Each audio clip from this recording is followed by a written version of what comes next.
At the Chong Ek Memorial in Phnom Penh, Cambodia, you'll find a stupa, a squat, tower-like structure used as a place of prayer and meditation by Buddhists. At a distance, this little building might seem like a good photo op, but if you get closer, you'll see a truly harrowing sight. Around 5,000 human skulls are stored inside. While this is horrific in its own right, 5,000 dead are the tip of the iceberg for what lays below in a mass grave known as the Killing Fields. And for this, we have one man to thank: Pol Pot, leader of the Khmer Rouge and orchestrator of the horrific Cambodian genocide. While he's rarely mentioned alongside other vicious dictators of the 20th century like Adolf Hitler, Joseph Stalin, Benito Mussolini, and Chairman Mao, proportionally Pol Pot is as bad as any of them. Often credited with murdering practically a quarter of his own country during his 4-year reign from 1975 to 1979, Pol Pot has left a legacy of torture, brutality, fear, and mass killings that left scars on the Cambodian psyche even today, over 40 years after the worst of his terrible violence. The man's cruelty and ruthlessness in carrying out his communist agrarian vision was the stuff of legend, and for many in Cambodia, even the mere mention of his name is enough to send a chill down their spine. So for one of arguably the world's most murderous dictators, responsible for the senseless slaughter of over 1 million of his own citizens, it's worth asking the following questions. Who was this man? And how and why did he come to power? And what horrors did he unleash on the citizens he should have been protecting? Well, first of all, Pol Pot wasn't actually his real name. Pol Pot was born in 1925 as Salath Sar in the small Cambodian village of Prexbov in the Kampong Tom province. He was the 8th of 9 children. The Cambodia that Sar was born into was once still under French colonial rule, which was naturally a point of contention between the Cambodian people and the powers that be over in France. Though Sar himself was unlikely to have felt the ripples of this personally, having been born into a relatively well-off landowning farming family. His family owned 50 acres of rice paddy, which was over 10 times the national average at the time. So it was fair to say that he lived a pretty charmed life early on. So just how did this upper-crust 1%er end up murdering a quarter of his own country? Salath Sar would make for a terrible student, and his parents worried about his future. While not interested in education in the least, a young Sar was immediately attracted to the revolutionary attitudes of Cambodian communists, especially those who sought independence from France. Salath Sar began using the revolutionary pseudonym Pol Pot, short for the French phrase politique potentielle, or potential politics. In politics, he found what he believed to be his true calling. So much so, in fact, that he decided to invest all his time in revolutionary activities rather than his schooling.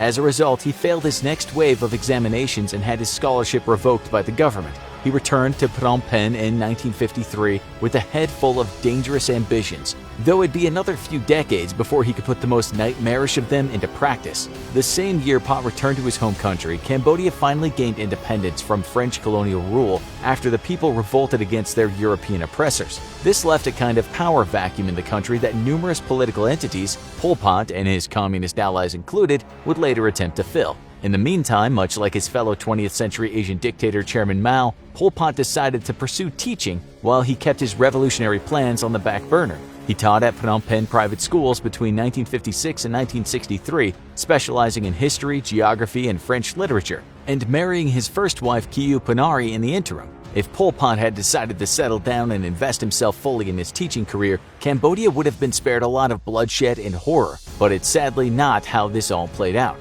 Pot spent his time helping to build up Cambodia's Communist Party on the side, serving as its secretary in 1960 and converting it to his particular brand of Marxist-Leninism. However, Cambodia's new monarchical rulers didn't take kindly to this kind of subversive activity and began a crackdown on communist groups that forced Pol Pot and his allies to flee Phnom Penh and take refuge in the jungle.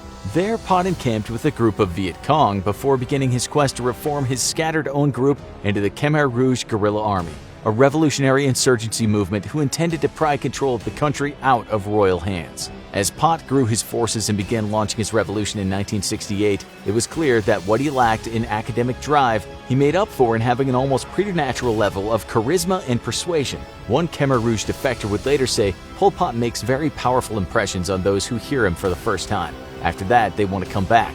Those who attend his seminars feel enlightened by his teaching, his explanations, and his vision. He's like a father to us. Much like another one of his contemporaries, Nazi leader Adolf Hitler, Pol Pot ran his political movement not unlike a cult. A group with a loose ideology congealed around a charismatic leader.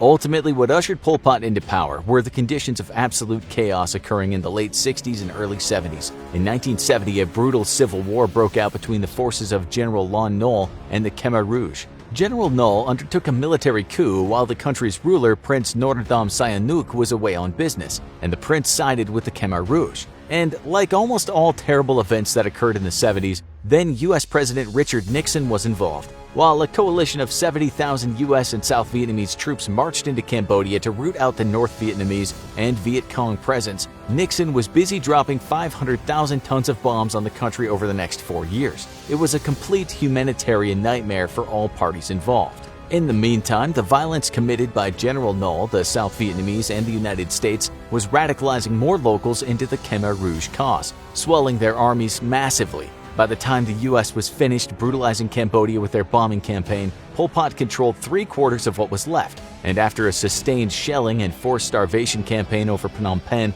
left the capital defenseless, the Khmer forces stormed in and took absolute control. On April 17, 1975, Pol Pot became the de facto leader of Cambodia. Many thought the end of the Cambodian Civil War would usher in a period of stability for the country. Little did they know that the worst was yet to come. Pol Pot had been planning for decades, and at long last he had the power to actualize those plans. Like many infamous totalitarian dictators, he wasn't after power for its own sake. He had a vision for his perfect country, and anyone who didn't fit into that vision was destined to meet a grisly end. Pol Pot wanted to take Cambodia back to its roots as a proud nation of grassroots farmers and laborers. Under the rule of Pol Pot, the decadent ranks of the educated, professional, and urban were public enemy number one.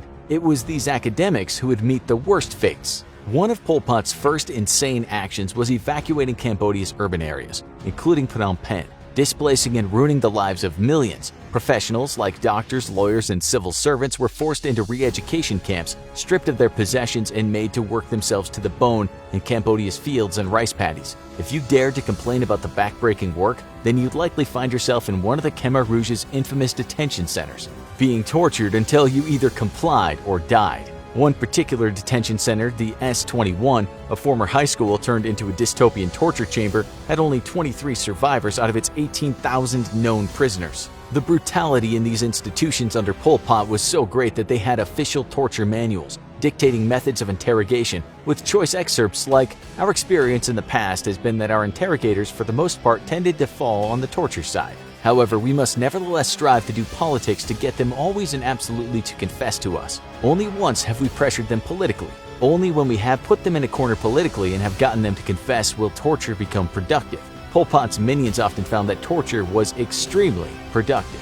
Pot instituted a level of totalitarian control that made the dystopian world of George Orwell's 1984 look like a daycare in comparison. Among the things outlawed by Pol's Khmer Rouge regime were private property, jewelry, money, religion, gambling, and most reading material. If you defied these laws, you'd once again either be tortured, shot, or both. And even if you weren't personally executed by the Khmer forces, that didn't mean you were out of the woods. The horrific mismanagement of resources under Pol Pot led to widespread famine, leading countless Cambodian citizens to die from malnutrition. Their bodies were dumped into mass graves in the same so-called killing fields, with the body count ratcheting up to astronomical numbers. Pol Pot's supervillain-level dictatorship antics didn't end with all the horrific mass murder, torture, and starvation. He committed many acts that were as petty as they were strange and sadistic.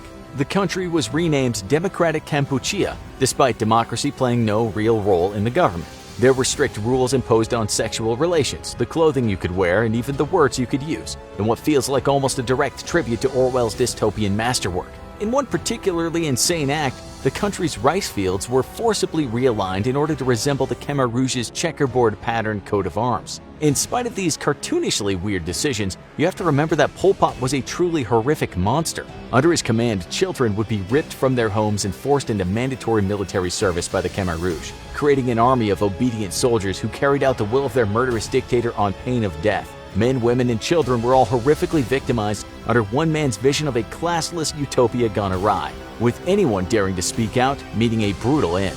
In 1979, a large detachment of Vietnamese troops stormed Cambodia and captured Phnom Penh, forcing the power-mad dictator back into the jungle with his Khmer Rouge guerrilla army.